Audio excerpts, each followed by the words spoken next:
Shalom, pemirsa yang diberkati oleh Tuhan. Bertemu kembali dalam seri pelajaran Sekolah Sahabat. Sebelum kita memulai bacaan Sekolah Sahabat ini, mari kita berdoa. Bapa kami di dalam kerajaan surga, pada saat ini kami akan bersama-sama untuk mendengarkan dan belajar tentang firman-Mu Sekolah Sahabat ya Tuhan. Berkati supaya apa yang kami dengarkan ini dapat membuat kami masing-masing bertambah dekat kepadamu, dan kami juga dapat menjadi berkat bagi teman-teman di sekeliling kami. Berkati ya Tuhan pelajaran ini, dalam nama Yesus kami doa dan ucap syukur. Amin. Pelajaran Sekolah Sahabat, Senin 24 Juli 2023 berjudul Rekonsiliasi Karunia Allah dari Salib. Karena dialah damai sejahtera kita yang telah mempersatukan kedua pihak dan yang telah merubuhkan tembok pemisah, yaitu perseteruan, dan dengan itu memperdamaikan keduanya di dalam satu tubuh dengan Allah oleh salib. Terdapat dalam Efesus 2 ayat 14 sampai ayatnya yang ke-16. Bagaimanakah Paulus menggambarkan salib dan dampak karya Kristus dalam setiap pasal di surat Efesus? Bagaimanakah Anda meringkas apa yang dikatakan Paulus tentang salib dan bagaimana itu mengubah hubungan kita? Lihat dalam Efesus 1 ayat 7 dan 8, Efesus 4 ayat yang ke-32, Efesus 2 ayat 13 dan ayat yang ke-14, Efesus 2 ayat 16, dan Efesus 5 ayat 2 dan 25.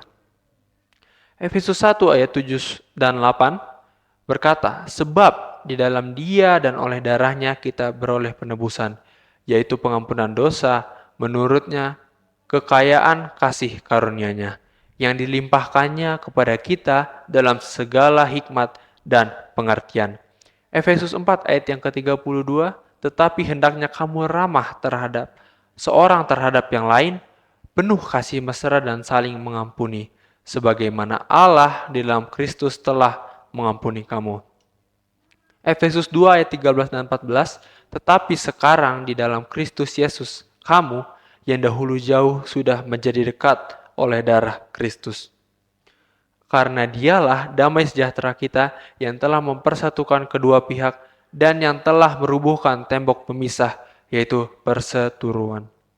Efesus 2 ayat 16, dan untuk memperdamaikan keduanya di dalam satu tubuh dengan Allah oleh salib, dengan melenyapkan perseteruan pada salib itu.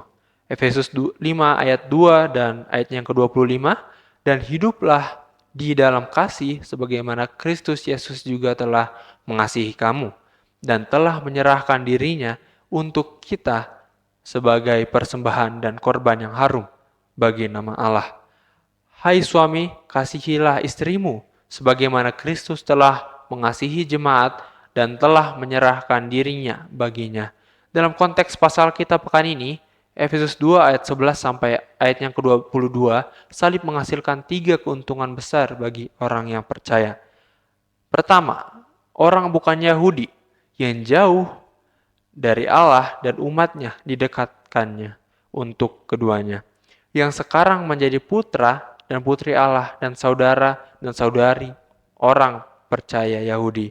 Yang kedua, permusuhan. Dalam bahasa Yunani namanya ekstran, pemusuhan terkait dengan ekstros atau musuh antara orang percaya Yahudi dan bukan Yahudi. Itu sendiri dilenyapkan.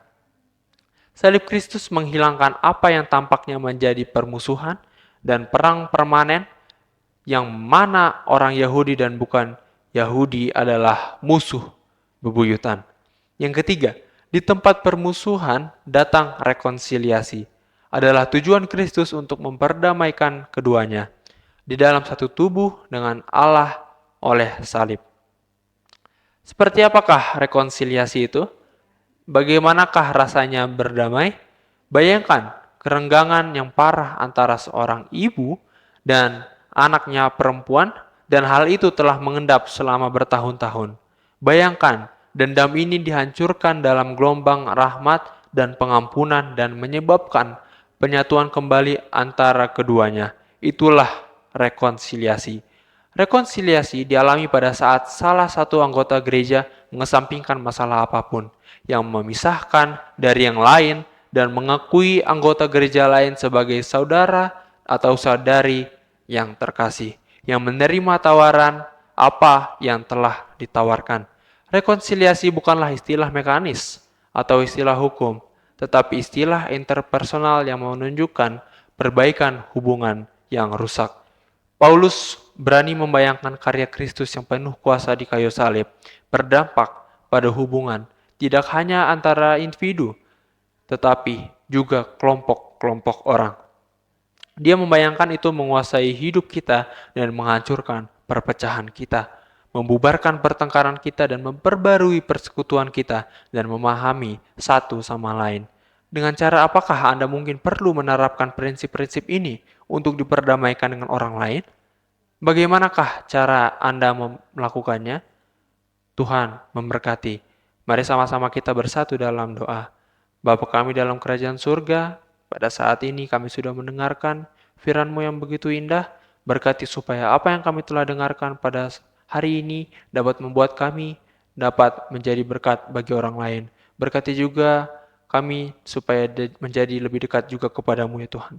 Berkati kami sepanjang hari ini. Dalam nama Yesus kami berdoa dan ucap syukur. Amin.